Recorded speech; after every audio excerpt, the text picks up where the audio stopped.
Okay, so one of my students asked me to do a quick video over 1-2 and 1-4 additions in conjugated systems. So I'm going to do that today. So the big thing I'll start with is if we had just a regular addition of an alkene, hopefully you remember this from early on in OChem 1. The double bond will act as a nucleophile, and it'll get that hydrogen, and then it'll break this bond. So the two electrons that make up the extra bond here will form the new bond with the hydrogen, and then the electrons that make up this bond will go to join the chlorine. And the chlorine already has some electrons around it. So we get the hydrogen, which you don't have to draw it in. It's implied, but you can draw it in if you want to. And then the electrons that made up that bond right there, the green one, make the new bond. I'm just trying to go over it so that you can kind of see that these electrons are the same ones that make this bond, and these electrons are the same that make this bond. So the thing is, though, we had 1 hydrogen implied here, 3 implied here, and 2 implied here. And we've gained a hydrogen to that outside. We still have 3 implied over here, and we have 1 implied over here. But if you think about calculating formal charge, carbon comes with 4 electrons from the periodic table, minus 3 bonds equals plus 1. Sorry, I don't know why I put that minus, equals plus 1 as the formal charge. So right here, where there's only 3 bonds around this carbon, this is a positively charged carbon, or a carbocation. So we get a carbocation, and now this chlorine is attracted, because it's negatively charged, it's attracted to that positively charged carbon, and we get a formation of a chlorine. And this bond right here came from those electrons, and the chlorine still has its lone pairs around it. So we essentially added a hydrogen at the first position, and at the second position, we added a chlorine. Okay, so that is actually called a 1-2 addition, but we've never done it before. We've never called it that before. Always before, we called it just addition across a double bond or something like that. But technically, this is an example of a 1-2 addition, and it adds Markovnikov, which means it adds in a way that the electrophile gives the most stable carbocation. And what I mean by that is, technically, when we had this double bond, the bond broke. These electrons right here that made up this bond, they acted on the HCl. And so I picked that the hydrogen went on the outside. Technically, the hydrogen could have gone here. But if it did, the positive charge would have formed over here, and a primary carbocation is not very stable. So this would not happen. The more stable carbocation always needs to form. So, and that is called Markovnikov's rule. So now I'm going to give a similar example with a diene. If we had HCl with a diene, same initial first step. I can draw with the green again. The hydrogen, the double bond acts as the nucleophile on hydrogen, which is the electrophile. And then that bond will break. And this could happen with any halogen. It doesn't just need to be chlorine. It could be HBr, HCl, anything like that. And you will get, your hydrogen will go to the least substituted side, so that your carbocation that's left behind will go to the more substituted side, or the more stable position. And now what you've seen before is your chlorine, which gained an extra set of electrons, would normally attack at this point. But I'm going to pause you before you let it attack, and I want you to draw the resonance structure where there is a partial positive, where there's a fully positive charge on this outside. So what that means is really in this overall reaction, there is a positive charge, or in this overall molecule, it's really the average of these two. So instead of it being two separate structures with a positive, there's a strong partial positive here and here with a double bond shared across that those 3 carbons instead of just between 2, which means your nucleophile will be attracted to both of those positions. Your nucleophile can either attack here or it can attack here. And because of that, you could end up with 2 possible products.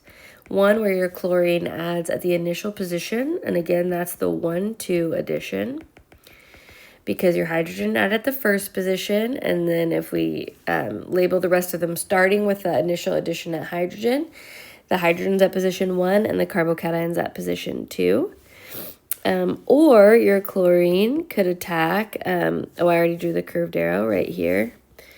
So this is from that purple right there. Your chlorine could attack over here.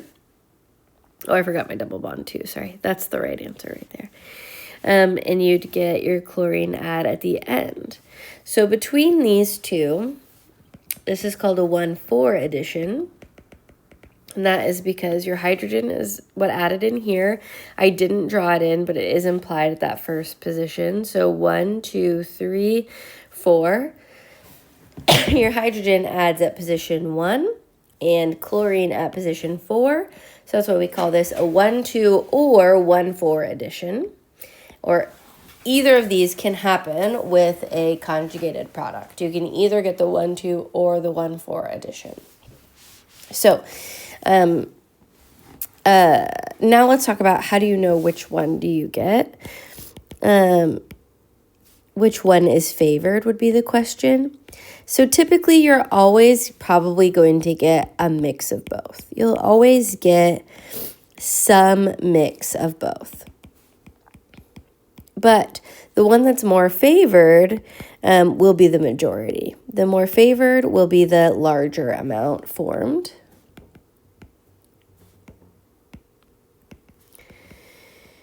And the those options are either the thermodynamic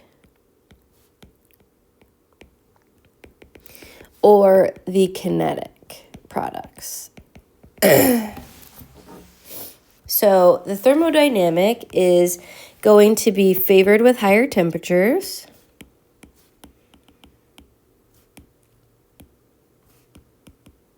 It's going to be the more stable product, but it actually is the less stable intermediate.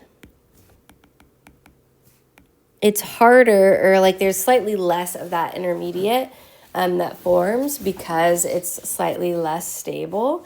And so the way I think of it is you have to put more work in the intermediate to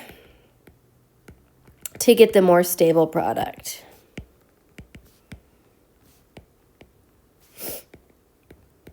And the more stable product would be the more substituted double bond. And we talked about this way back in Organic Chemistry 1, that more substituted is more stable. That's the Site-Stuff product, remember? So between these two, if I have either the chlorine add here or the chlorine add here, this gives you the more substituted double bond. So this is the more stable. And this is the thermodynamic product. So if I were to draw the energy diagram of this reaction, the starting material would be the same, but if I'll draw the thermodynamic product in blue, you'd have to put more heat in, but you'd ultimately get the more stable product. And so you'd have the higher heat up here for the less stable intermediate. And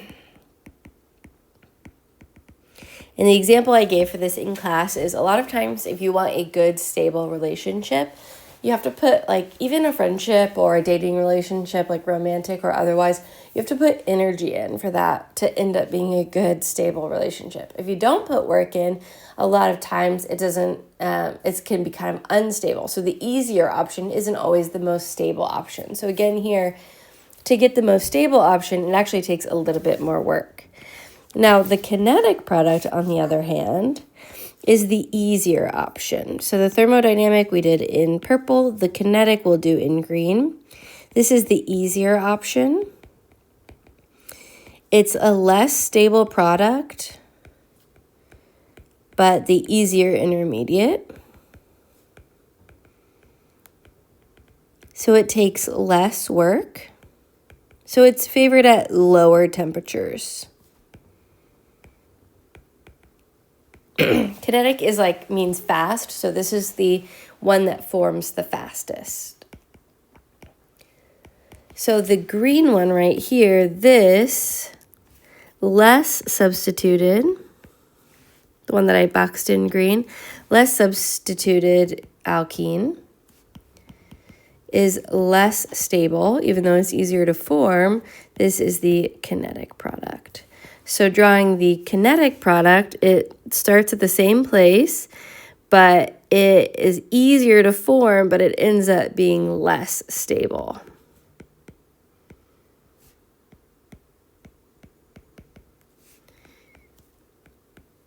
But it has the easier intermediate. So that's just the theory sort of behind why these work the way that they do.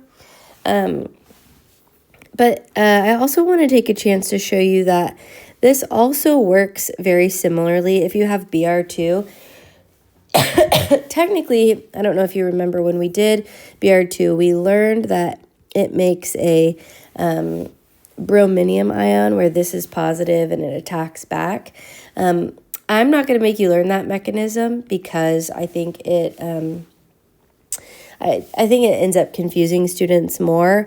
So I'm not going to have you draw out the mechanism of a conjugated bond with a BR2 or a Cl2, but it does end up giving the same product where you can either get the BR add across one double bond to 1,2 position, or you can have the BR add to the 1,4 position. And it's the same thing where this is the kinetic product and this is the thermodynamic product because it's the more substituted, more stable. Okay, I hope that was helpful. I'm going to go over a few practice problems with this for my recitation for my students for last week. So hopefully that was helpful, and that'll be good for your quiz tomorrow.